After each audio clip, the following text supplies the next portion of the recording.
Welcome to Technado.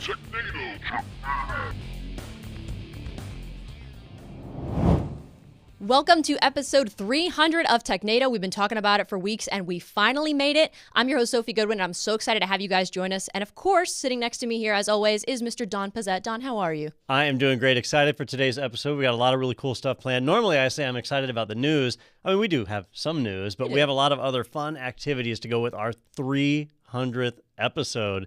It's a big deal. It is a big deal. And of course, to your well, that'd be your left, is Daniel Lowry. Sorry, it took me a second. It's been a long day. Well, you've got perspective, right? You know, Yeah. From whose view am I to the Stage left? right, stage left, Yes. yeah. Where are we going with this? I'm doing great. Sitting here pondering the idea that I'm still here and not fired yet. So, There's still time. we keep hoping. There's a joke that only Don gets. That's a movie obscure enough that Sophie wouldn't have even heard of that one. Yeah, Probably not. I thought you were just making a joke about like being fired. I didn't know it was a reference. So okay, cool. That's another movie I can add to the list. Well, we're of course excited to have you both here with us. Glad that you are here after all of these episodes because you guys have both been here pretty much since the beginning, and I'm, of course, new, but I am happy to be here as well. We've got some giveaways coming up later. We're going to be giving away a couple of these Blue Yeti microphones, so you want to stay tuned for that. Send your comments and questions in the chat, and you might win one. But before we get into all that, I want to take a look back, and, like I said, I'm new. So let's take a look back at where Technado began.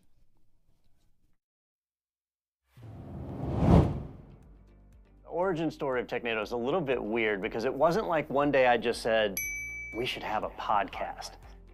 Well, one day we thought, hey, there's that YouTube thing. We should probably do something there.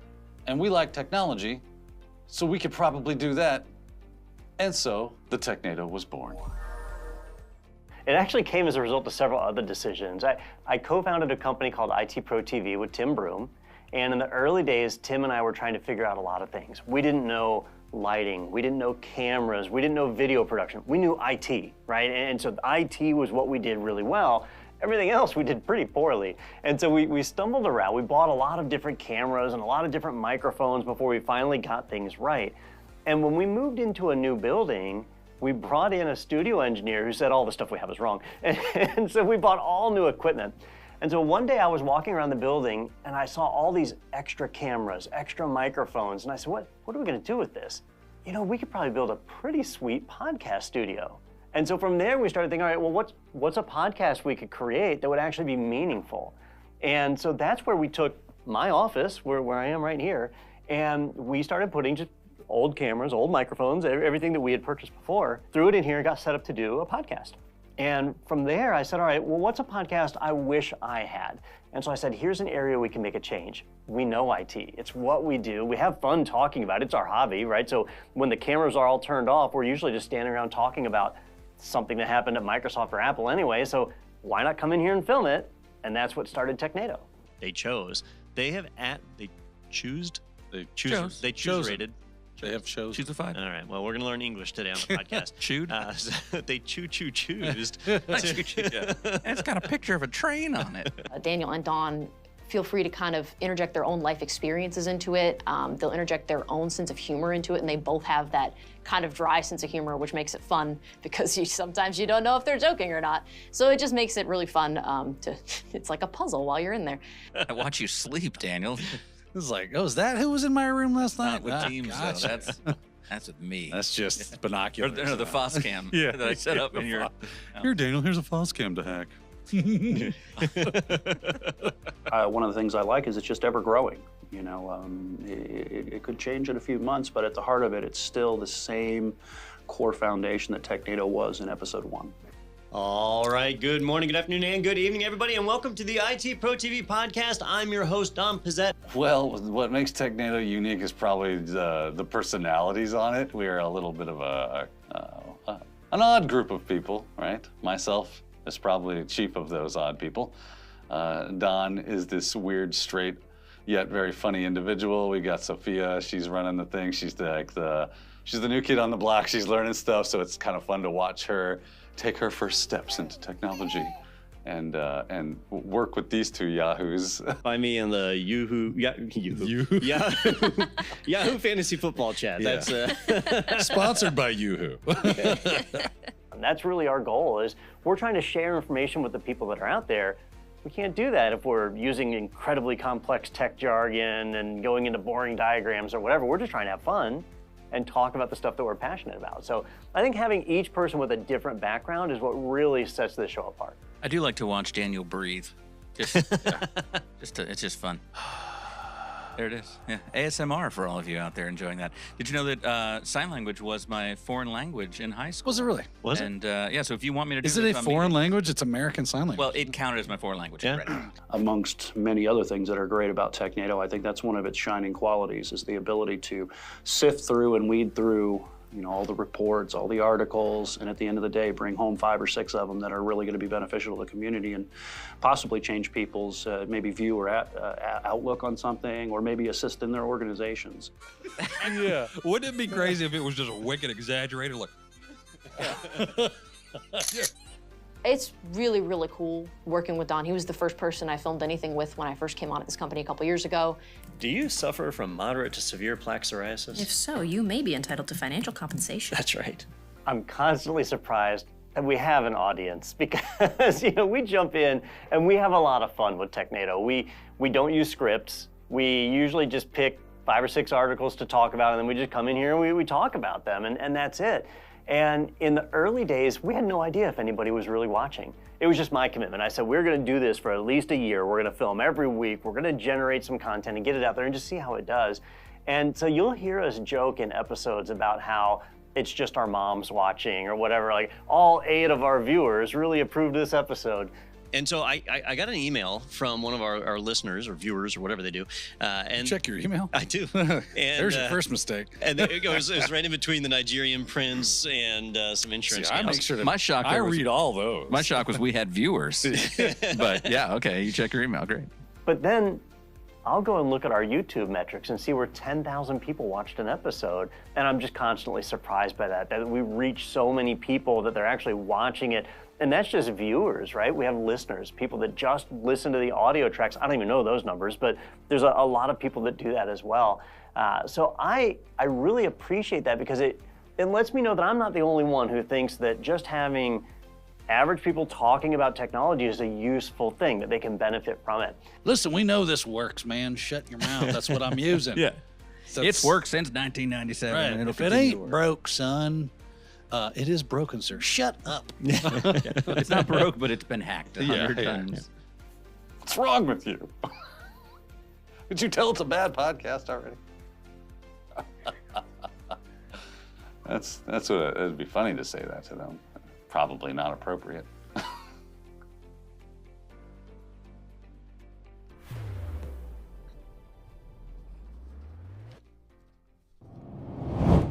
Well, as somebody who has only been on the podcast for a short time, it's really cool to look back and see, kind of hear people talk about how it's evolved over the years and how it got started. And you guys probably have, since you've been here since the beginning, probably have some highlights and some memories over the years of like your favorite moments on Technado.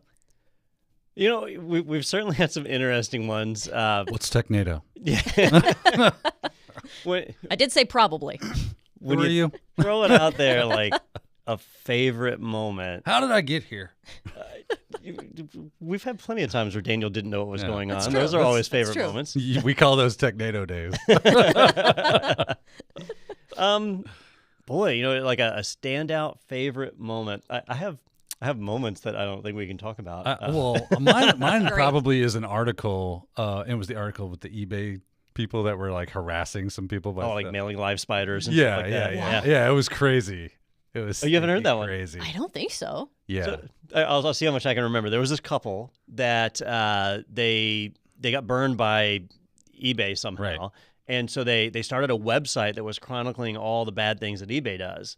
And at eBay headquarters, they Like had some a VPs or whatever, right? Like the or guy. somebody He was like was the over the VP department, of right? security Yeah. or something. And so he started harassing these people to try and get them to take down the website. And when I say harassing, Sophie, it was a husband and wife, and they like sent a book on dealing with the loss of your spouse, and boxes of like dissection animals, and There was the adult literature with animals. they sent to the neighbors. Yeah. yeah, Oh, gosh. Yeah, it got rough. yeah. Those people are in jail now. As they should be. Yep. I can As see they why should that be. stands out to Yeah. you as a favorite memory. Yeah. Okay. I mean, it's like, what? People are crazy. And the head of that team, I want to say it was like a security team or something, Yeah. was a retired police officer, like somebody who should have known better. Yeah. We're going across the limits of the law here, but It was so nuts. It was just the nuttiest article. I couldn't believe that there were people out there that would actually go that far. And they did. yeah, Yeah. yeah. They did. Yeah. It's crazy what madness will do. And then, of course, the Scrooge McDuck like money bin talk that we did, where I don't think you were there for that. Oh, did I miss this we one? we calculated.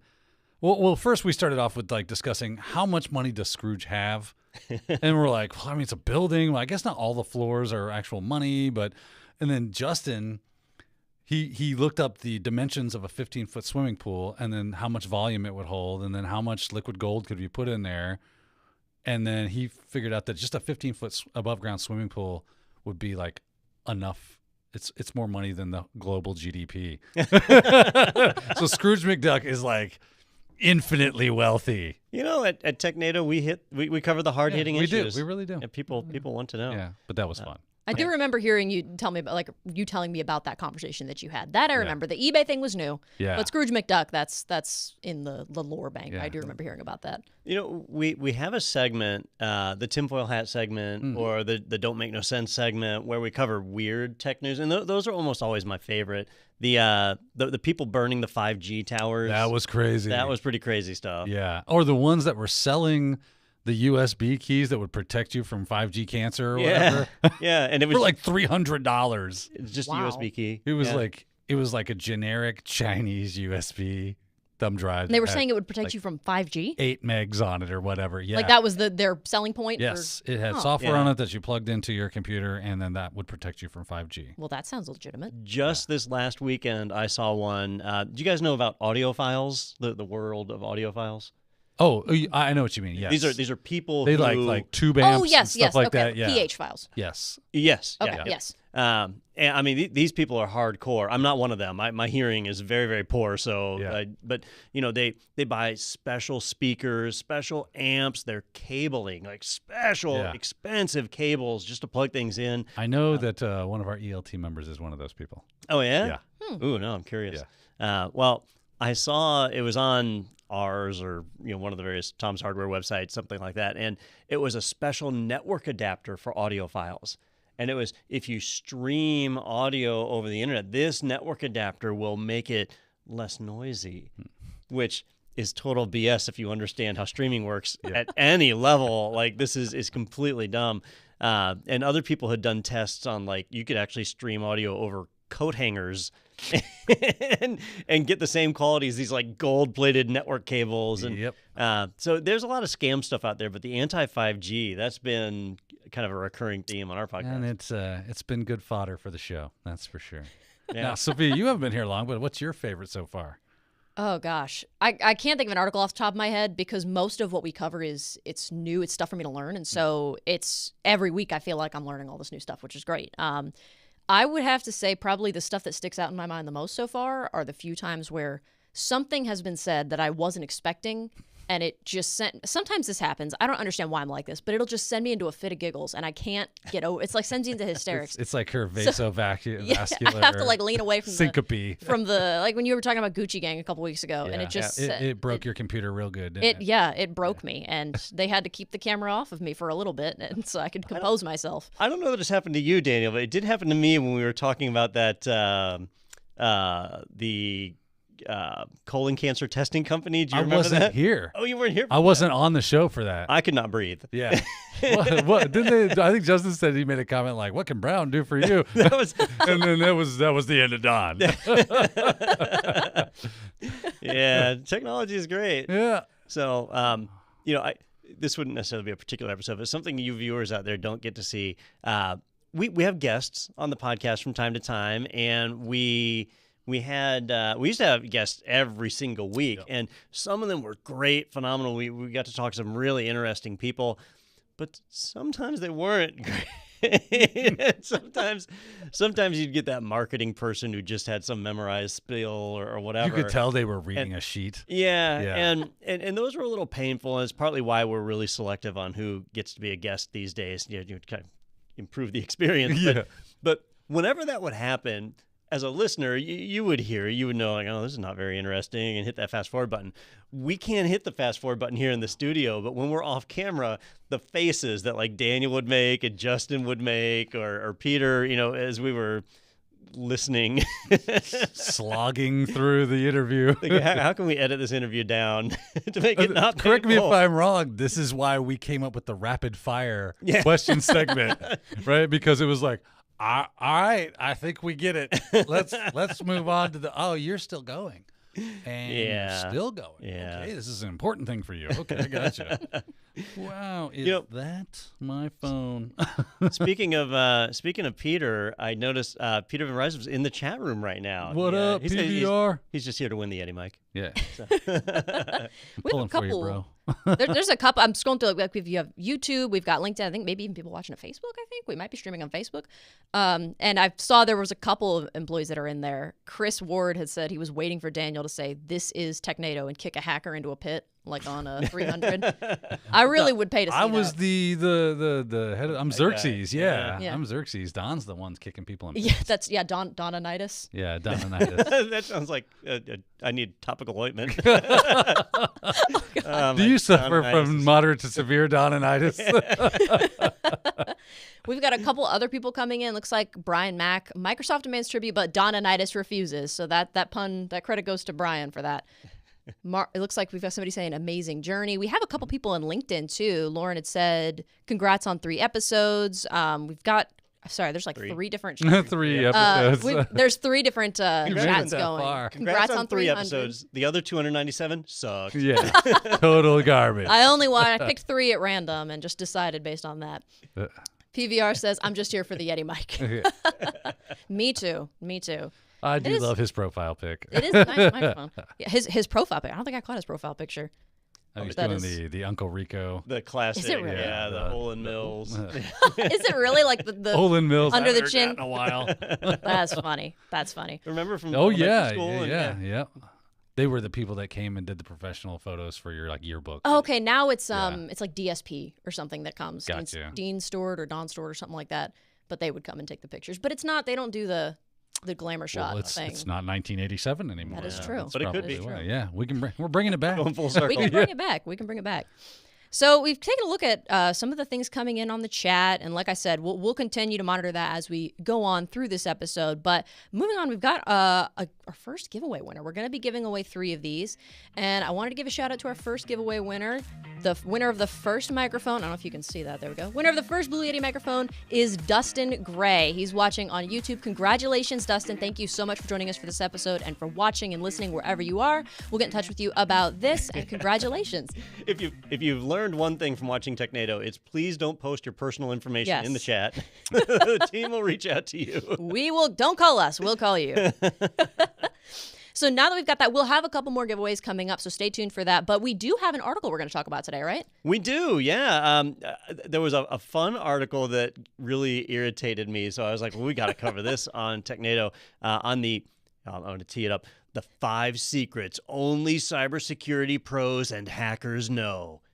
Do you know them? Daniel, do you know the 5 secrets? Well, I'm not a pro, so probably not. All right. Well, there we go. So stay tuned because you'll have a chance to learn the 5 secrets and master the 5 I can't magics. wait to become a pro. Awesome. So this comes to us from Fox News, right? So 5 secrets only cybersecurity pros and hackers know. Shall we go through the 5? I think we should. I really think we should break it down. How are we not already neck deep in this thing? Come on, people. So this first one, it says number 1 on the list, see if someone is secretly getting copies of your emails. I will admit, at first, I was intrigued by this. But what is she talking about here? All right. So, and the she on this, this actually came from Kim Commando. It was an article written for Fox News, which we don't normally go to Fox News for our tech news, but this one stood out for me. So basically, these are 5 tips, and put yourself in the mindset. Only a cybersecurity professional would know to do this, or a hacker. What they're saying is your mailbox, your email, might be fully functional. You're able to send and receive email, no problem, but someone else has access to your email. How do you know, right? And my mind immediately went to a certain place, which is not the place that she went. What she was saying was check your login history. look at your login history to see if there's any unknown IPs or other locations that pop in there. And while I know that's a feature and I think about it, that's actually not the first thing that I look for, because I know that when an attacker gets into a mailbox, one of the first things they do to maintain a foothold is create forwarding rules to forward copies of your emails to another address. That way, if you change your password, any inbound email will still send to this other address, and they can even initiate a password reset. So I absolutely would have said, check your forwarding rules. She did not mention that, and I think it's because maybe I'm not a. You're too close to it, Don. I guess so. You're not a hacker. Yeah. You're not a hacker, so you wouldn't know. Yeah. But Daniel, any advice there? Like from your perspective, how would you know if somebody was secretly getting copies of your emails? Secretly getting copies of your email. I mean, so I guess if you're thinking about it, emails are coming to you and they're getting copies of that, right? Or that is what it says. That is the premise that we are working with here. That would be kind of difficult. So if they were logging into your account, okay, that makes sense that you would be able to look at where your logins are coming from and do that. That's not necessarily something that only the pros know per se. I don't want to, chuck Kim too hard underneath the bus on this one. I mean, the NSA did come out and say, restart your phone every week. And that's a security tip that only the pros might know. But as far as that, yeah, something like anything that looks suspicious that you did not do. So Don's first thought was to go to, what are these forwarding rules? Are there any rules that you did not create? Would probably be a key. That you're receiving email from things you did not sign up for email for. And now all of a sudden you're receiving email from that. Where did that come from? That's strange. Now, of course, our lists get sold all the time, but if it's very specific things, I think we all know what we're talking about here, right? That would be like, you're probably not going to get on that list, most likely. And now all of a sudden you're on it. You can check your outbound. What have you been sending things to? Have they been using your email account as a springboard to send spam and doing things of that nature? So just looking at your email from time to time just to see, is there anything that's off or not set that way you thought that you had set it? That should be the first start of a red flag for me. And I think an attacker that is at least skilled enough to get into your mailbox would know that if they sent email to delete it out of your sent messages. Yeah. Right? Like, you would be surprised, my friend, because people don't check their deleted email. They go, it's deleted or it's sent.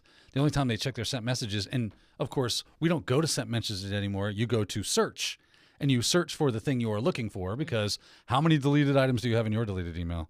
Oh, tons. Okay, so that's needle in a haystack kind of thing, right? Yeah. So yeah, of course you could scroll through, but who does that? You can, but it's not like the typical thing someone would be doing, looking for, did I send anything that I didn't send? Yeah. I guess for most people, the only time you check your sent messages is when you're like, man, how much did I drink last night? Time to check. You drunk emailing people? Better check the sent messages. You just now met Don. I've heard of like drunk texting and drunk calling, but drunk emailing's a new one. Yeah. It does happen. Okay, wow. You learn something a new lot. every I believe day. they make rom-coms about that, if I'm not mistaken. Wouldn't surprise me. I learn something new every day on Technado. So that's number one. See if somebody's getting copies of your email. Number two on the list is make sure your printer didn't get hacked. Which, yeah. I mean, yeah, I guess, right? Sure, that's valid. I would argue this one really isn't valid. Yes, printers can get hacked, right? But it's rare that a printer is directly exposed to the internet. So if an attacker is able to get to your printer, that usually means they got in through some other you got bigger problems at that point. Yeah. And, she mentions that printers often store copies of the docs that have been printed. That's true for commercial enterprise printers, right? Like large printers will have hard drives in them and they can store it, and that is sensitive, needs to be encrypted and protected and all that. But the types of printers that most people use in their regular homes don't have permanent storage of any sort. They have RAM that is cleared pretty quickly because they don't have much of it. Like, these are budget type printers. So this one is not realistic to me. Some of the symptoms she mentions, like if your printer starts printing blank pages or bunches of characters, That's just called printers. Yeah, I would have a hard time attributing that to it. Yeah.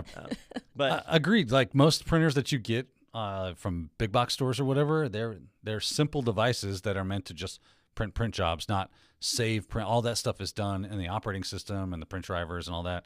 Those devices don't really have memory or storage to keep those things around. Then again, if a hacker, like, why would you connect that to the internet? Are you going to be at Motel 6 somewhere going, I guess I'll print this out for my significant other from here? So I've gone through the trouble of making like port forwarding rules or setting up ngrok or some other service that allows me, DIN DNS access into my who's doing this? Well, let's set up a scenario here. I'm going to try and make this realistic. Okay, go for it. Let's say somebody's got an older HP printer, so it's got like an HP Jet Direct card in it, and it supports IPP, Internet Printing Protocol. Yeah. We don't know that because we're a oblivious end user. So we plug in the printer, plug it into the network because we want to print over the network. It's got IPP, and then it starts talking to your router. And your router is configured, and this would not be at an office, so at home, your router is configured for UPnP, right? And so it automatically opens the ports for IPP. Let's see how many acronyms I can use in one sentence. And so now this printer has exposed itself on the internet. Many jokes to be had here. Yeah. And unbeknownst to us. You done with IPP? So an attacker could be randomly scanning and just come across this printer that's open. Yep. People don't update the firmware on their printers, so the odds of there being vulnerabilities on the Jet Direct card really high. And now they break into it. But if these cards don't have permanent storage, what can they really do? But Daniel, you've done this living off the land thing, right? Like what is it called? Where you don't write any tools to the disk, it's all done from memory? Yeah, it's fileless. Fileless, there you go. We call it fileless. Living off the land is just the utilization of whatever tools are available in the system that you've gained access to. And then a fileless attack is where I have code that I need to execute, but I don't want to write something to the disk that would be malicious and necessarily get caught. So you reach out to, or you build that from code inside of the code and say, oh, I've got some obfuscated stuff.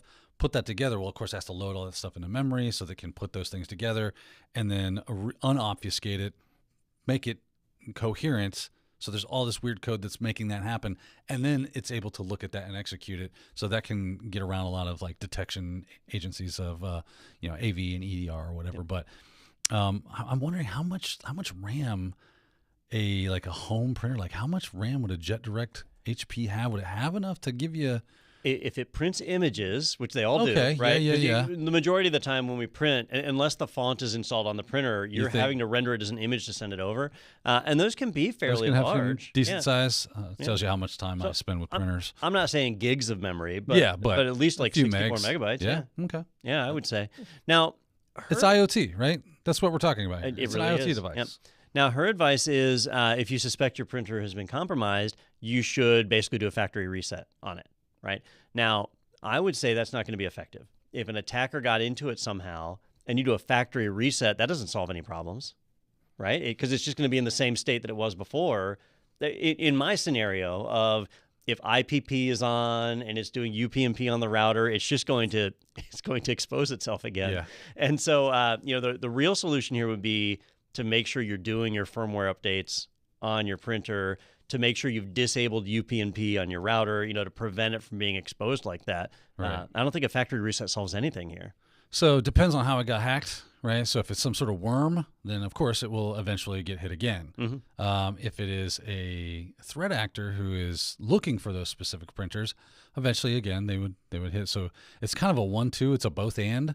Like, yes, if you already have something on, then do a factory reset, which will wipe off any malware that they've uploaded in fileless or otherwise. And then you need to do proper security on it to make sure that IPP gets turned off and that UPnP is turned off. Why are we turning on UPnP? Like, how many things do we need exposed to the internet? Oh, that's right. Everything's connected now. Welcome to IoT land. Yeah. And that's not the safest thing in the world to do. When you start connecting things to the internet, ask the Colonial Pipeline people how well that worked out for them. Yeah. Because now you become a target on that landscape. And I don't know about you. I don't like that. Well, Lane out on YouTube said if you need more memory in your printer, you can just go and download some more. Just download to the printer. Download. There you go. You're talking about having your printer set up to print like wirelessly. Like you're in a Motel 6 and you're printing something for somebody else at home. And PVR says that he prints messages for his dog while he's out. So there is a reason that you might want to do that. So I just want to make sure we're giving the real world examples here. Did you ever see that video where they took a bunch of printers and they had them tuned so they all like sounded at different frequencies? Oh, and no. they played Christmas carols with... No, that's cool. Yeah, they were dot matrix printers, right? So the ratcheting noise. Yeah. So you could have that set at home and maybe you need to remotely trigger it. Yeah. You're giving a Christmas concert by way of printer at your home while you're not there. Covering the real world examples. That's good. Do you remember, Don, we when we worked at the Bureau, right? They had a room that had, I'm pretty sure it was like dot matrix style printers. Oh, the big ones. Yeah, they were huge. And that room was like soundproofed. It was awesome. Because it was so flipping loud. You have to go in there, you have to put in hearing protection. It was so loud. So but those printers weren't active. They printed specific things. It was like there was like 2 or 3 of them that was in a single room. And I only went in there a couple of times because they had like a desktop that was in there that ran the whole show. I had asked to convert that to my office at one point because I really liked that room because it was so quiet. Yeah. But they were like, no, we might need this. I'm like, you guys never print on this. Yeah. But apparently they did. Yeah. From time to time, they did. From time to time. All right, cool. So make sure your printer's not hacked. That's number 2 on this list, or something along those lines. Make sure your printer. What did she say? Make sure your printer didn't get hacked. Number 3 is that there is a hidden location tracker on your iPhone. Maybe I'm wrong. I don't know that I would call it hidden. They're not. It's not like they're secretive about it, right? Yeah. You normally hear about this when somebody commits a crime, right? Well, didn't Apple and like Google and a couple other companies weren't they forced to expose the fact that even if you shut off your location services and your Bluetooth and your Wi-Fi, they can still track your phone? Yeah. Didn't they have to explain that to their customers and let them know we are doing this? Yeah, absolutely. I mean, if you are getting a cell phone signal, just immediately the phone company can track your location. It's easy for them to triangulate by tower strength, and we see that in every CSI episode there is. But all the other services you use, even if they don't intend to be tracking you, they do it just as a matter of course. Well, but like even the microphone on the device itself, from what I understand, it can pick up sounds from the area and then triangulate that with other devices in the area. Oh, I didn't know. Oh yeah, all right, this is like Batman level. it gets like straight up crazy. Like you can go down the tinfoil hat rabbit hole real deep on what these phones can do. I was explaining to Sophia that the microphone on your phone can pick up the CPU voltage changes, and they can extrapolate what the CPU is calculating at the time and recreate it based off of that information. So it's a little crazy out there, ladies and gentlemen. Yeah, I was complaining. I was like, so it can pick up that noise, but when I say take me to Publix, it doesn't understand what I'm saying. Well, that's Siri. Yeah, he's like, that's not the microphone's problem. That's the AI's problem. So I heard why Apple Maps is worse than Google Maps, because Google stores more information about you. Oh, and has more information stored. Apple does not, and that's why their maps aren't quite as good. I could see that as the Google Maps are. So you're making a trade-off. I would say it's that, and the fact that Apple is kind of known for half-assing everything that isn't an Apple iPhone or now she gives some steps on how to turn off. Sort of. She says turn off location services, but she's not. The steps actually do something a little bit different. Yeah. But there's some important things to remember when it comes to your privacy and location data, and I'll give you the number one that people run into is when you take a picture. Almost every phone these days, and every camera for that matter, has the ability to stamp it with GPS coordinates, and it happens automatically. It's on by default. So you could have location services turned off, but when you're taking pictures, you still have that location stamped on your That's how they catch hackers, right? Because they're like, I absconded from justice with $2 million from my malware campaign, and then they take a picture of themselves on the beach in Sydney, and then they post it on Instagram, and they just look in the EXIF data and go, there's the GPS coordinates right there, and we will see you soon, sir. Although even without that, have you seen, what are they called? Geo hunters or something? Geocaching. Not geocaching, where they look at a picture and just with the picture they figure out it's like an OSINT. Yeah. What is that called? They go to Google Maps and they try to pinpoint exactly where this it is. Was on the Don't F with Cats documentary on YouTube or on was it really? On Netflix. This is how they found this guy and where he was in his apartment. Was everybody was looking at the videos and the pictures that he was uploading to taunt them with and figuring out based off of the landmarks where he was, and they discovered he was in Canada and I think in a specific city in Toronto, and people went there and were like, yep, there's his apartment right up there based off the angle and everything. Yeah. They figured out where this dude was and he had to hit a haul A. Yeah. Is it GeoGuessr? That sounds right. GeoGuessing. Yep. And they're surprisingly good at it. They show up at your thinking house.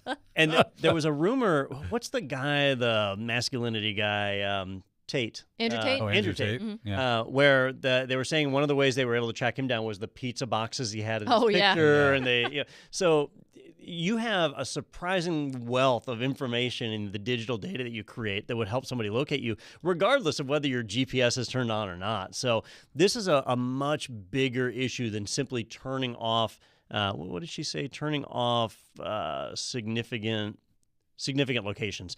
That's like one little feature, one little aspect of the way that you can be tracked on a phone. I'm constantly surprised when you hear about suspects being arrested because they were able to track their cell phone to the location. And it's like, man, I would think that everybody would know at this point, you got to leave your phone at home. So I was watching a podcast called The Sean Ryan Show, right? And the guy interviews like tier 1 operators, Delta Force, Navy SEALs, DevGru, so on and so forth, right? And this guy was an ex-DevGru dude, and he said he had like a $600 million budget for, like, and he goes, we can track your phone even with the battery out. Yeah. He's like, they don't tell you that, though. And they have like special bags that they put their phones in that are basically Faraday cages. Yeah. And I've even heard of like Faraday escape, like where people are able to do covert channels through Faraday cages. I'm like, this is okay. There is no hope for us. Yeah. We are tracked. We are tagged. We are bagged. I can't stand it. I think there is a rule that like a cell phone it has to be able to dial emergency services regardless of whether you have an account or not. And so if you think about that, like you could pull the SIM card out of it, Right. you could disable data and all that, and it would still need to be able to call emergency services. It's always going to be tracking. Yeah. It's crazy. Yeah, good stuff. Yeah, I think because I was having an issue with my phone the other week, and it was like my cell signal was just not there. I don't know what was going on with it. It's fixed now. But even while the cell signal was just completely off, I have an iPhone, so it gives me the little SOS where my cell bars usually are. Yeah. So it can only make emergency, like can't connect to the internet, can't text, can't call unless I'm calling 911. That's so how I know it's my phone. Yeah. Even when I have my SIM in, I can't, text. Yeah, I can't do anything. Yeah, with it. Yeah, that's how you where know. is the largest network? My eye. So that's number 3 on the list is turning off basically location services or getting rid of that hidden tracker, as she calls it. Number 4, you can wipe your phone if you lose it. Now, I'm going to make myself sound like I'm irresponsible with my phone, but several years ago, I ended up locking myself out of my phone. And so they had to do this where they did they find the iPhone and then erase it remotely, kind of.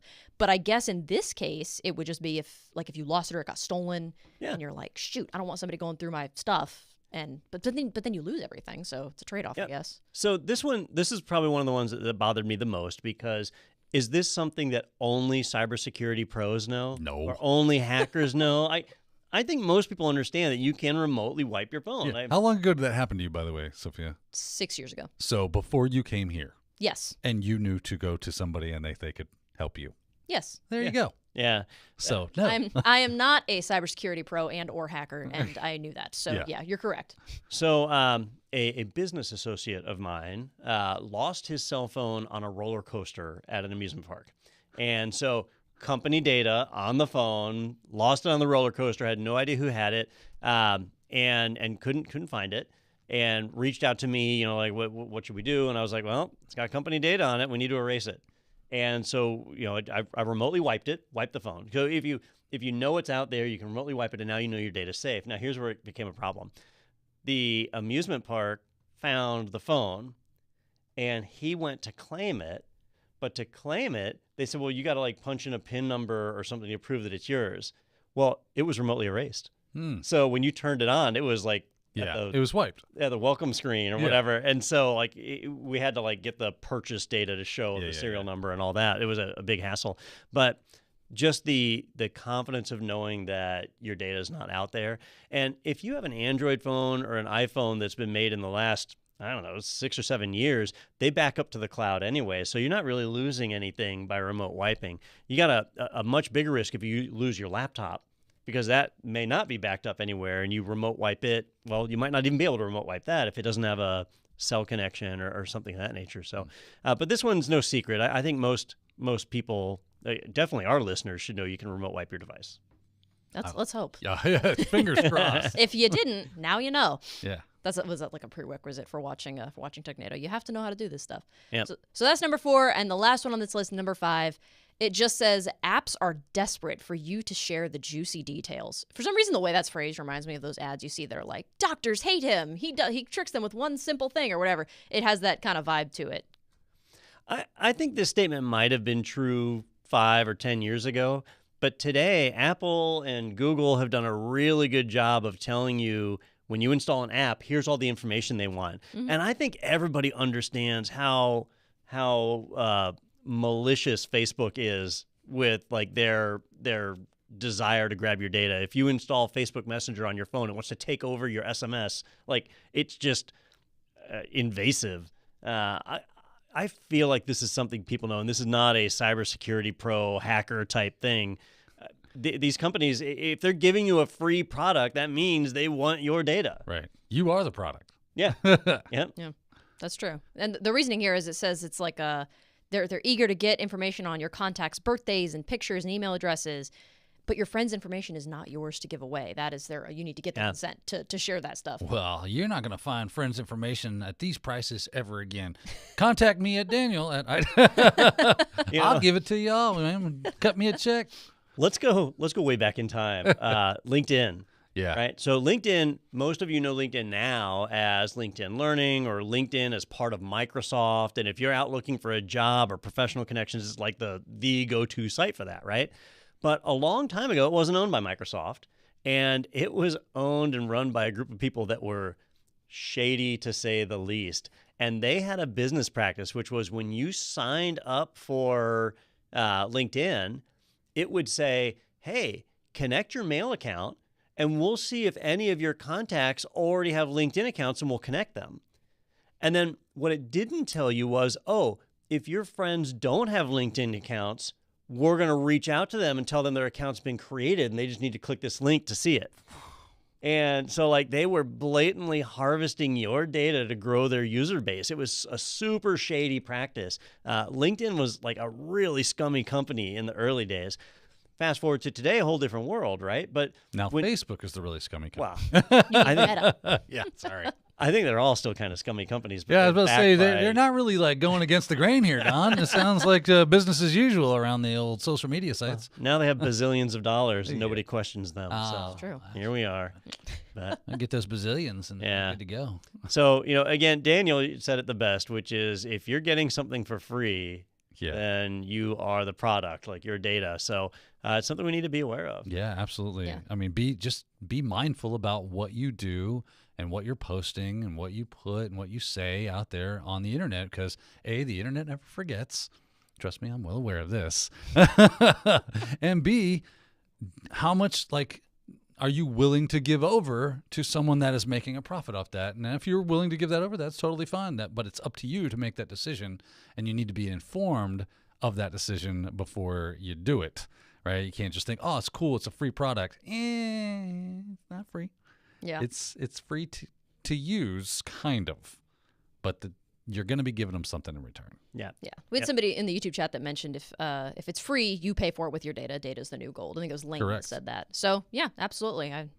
We agree to agree. That's the phrase that you say, right? Yep. Stealing one of your Danielisms, your veritable cornucopia of Danielisms. A plethora. A It's plethora. Babette's feast. A bevy, if you will. Yeah.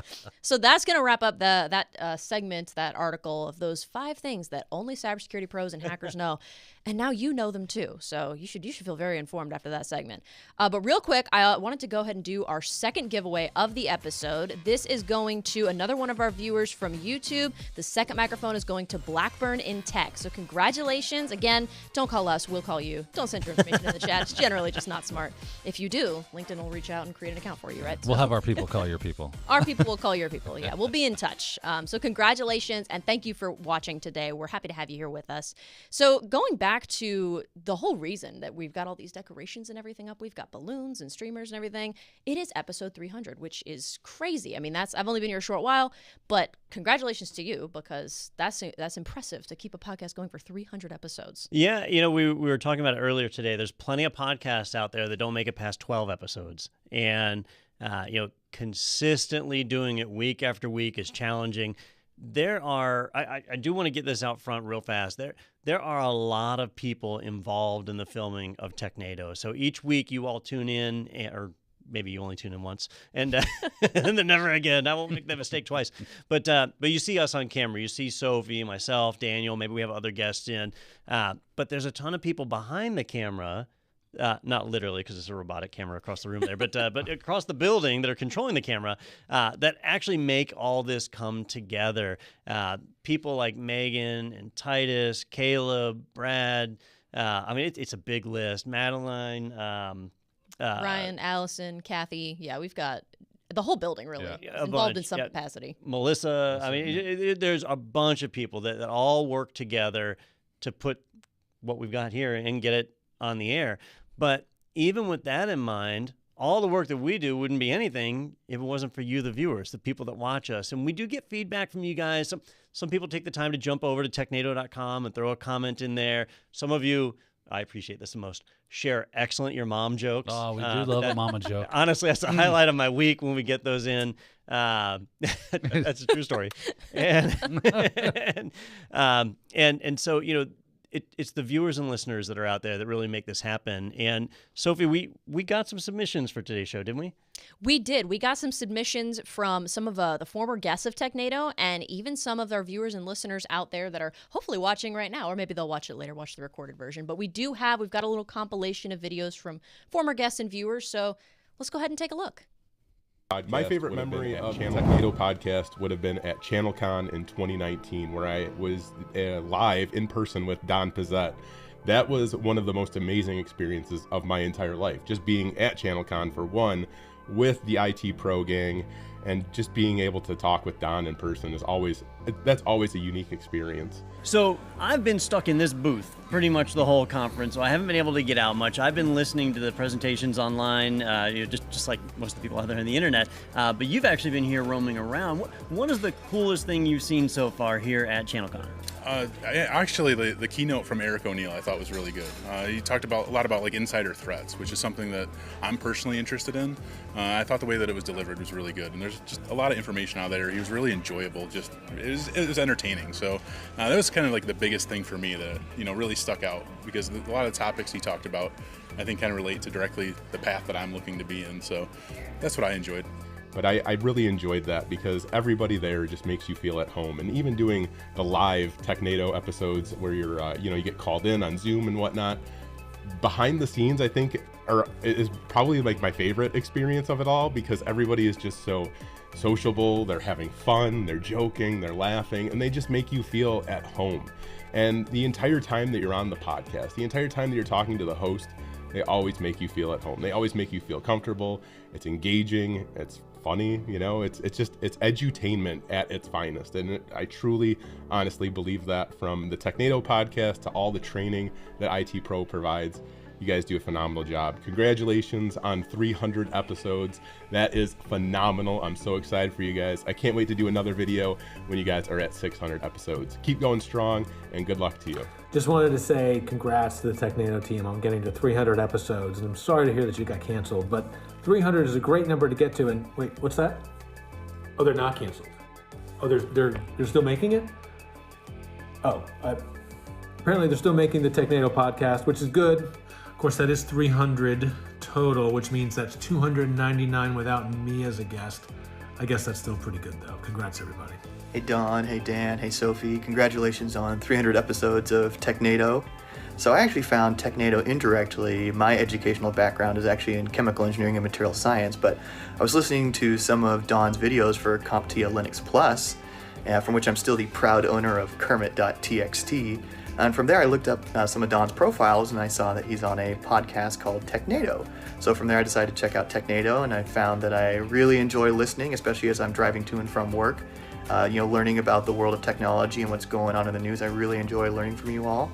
And from there, I also started checking out some of Dan's videos on Certified Ethical Hacker. And I was trying to remember the iron triangle off the top of my head. And I realized I can only remember authenticity and integrity, so you're just getting an iron line, Dan. I'm sorry. Maybe an iron curtain, considering everything that's going on. And so my last thought is just that you can trust that I am not an AI-generated video trying to get you to click on a link with malware, because you can see that I breathe, so you can trust this video. And finally, again, congratulations on 300 episodes, and looking forward to many more. Hey everyone, this is John Hammond, and I just wanted to take a moment to extend a hearty congratulations on 300 episodes. That's incredible, that's insane, and you should all be super duper proud of all the hard work that you put in. And hey, I'm a fan. Like, I love Technado, I love being on the show with you all, and I love the way that you and the crew make this whole technology scene so accessible, approachable, and digestible, and you all do great work with it. So hey, I'm excited for 300 episodes, and I don't know about you, but hey, maybe 300 more. Congratulations, everyone, and I'll see you soon. Thank you. I was featured on podcast number 131. Love you guys. Love the original crew with Justin and Peter. Hope to see many more of your show. You guys made me what I am today. I was always kind of a shy person, and you guys got me out of my shell. Hello, ITPro TV crew, Technado team, and of course, Don Pizzette. Congratulations on 300 episodes. What an achievement. Who would have thought years ago when we went to our first conference, we couldn't afford tickets to get in, but we went in as ITPro TV press and Don conducted interviews like a rock star. Congratulations on your 300 episodes and 125,000 subscribers on YouTube. Great job. Look forward to seeing you soon. Wow, how cool to see like some of your former guests and even some of our current viewers and listeners kind of weigh in and talk about what the podcast means to them and how you guys' work has really affected people. It's really cool to see. Yeah, and that was. I'm going to throw Tim under the bus. I was about to say, Tim's been spending some time on a boat. Have you seen his boat that he got? I have not seen it. I don't know much about boats, but I know that that's impressive. It's an impressive boat. He does love his ocean going, his seafaring. And I'll throw Tim under the bus. That story about somebody losing their phone on a roller coaster? That was him. That was Tim. Yeah, I knew it was Tim when you said it. Remember when he lost his laptop at the train station? Yeah. It's like... But that got recovered. It did. But the phone never got recovered. Yeah. Oh, jeez. Yeah, the phone was gone. Poor Tim. Well, no, it was recovered, right? But they had to go through a lot of rigmarole to get it back. Okay. Yeah, but we've had a lot of great guests over the years. We've had just a lot of great viewers that contribute, and if you are a viewer out there and you want to become a guest, if you have something that you want to talk about or whatever, we'd be interested to hear about it and shoot us a message over on Technado. But 300 episodes is a lot. We film once a week, every week.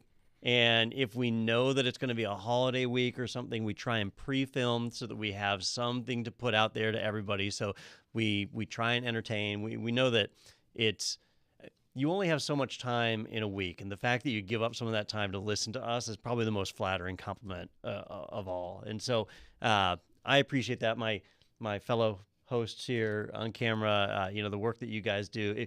If it was just me talking, we wouldn't have hit episode 20, right? So it's nice to have people to bounce ideas off of and get different perspectives. It's been a fun ride. We have a good time. Glad to hear it. Yeah. I feel like this is where I'm supposed to say, and that's it. Yeah. Oh, we're not done yet. I did some quick maths, and 300 episodes. If you do it once a week, every week for however many years, you're coming up on 6 years now, which is impressive. Yeah. I mean, 300 already is a big number, but then to kind of put it in perspective of how many years this has been going on, that's pretty cool. So congratulations. It is a long run. Pretty cool. Glad to be here to see episode 300.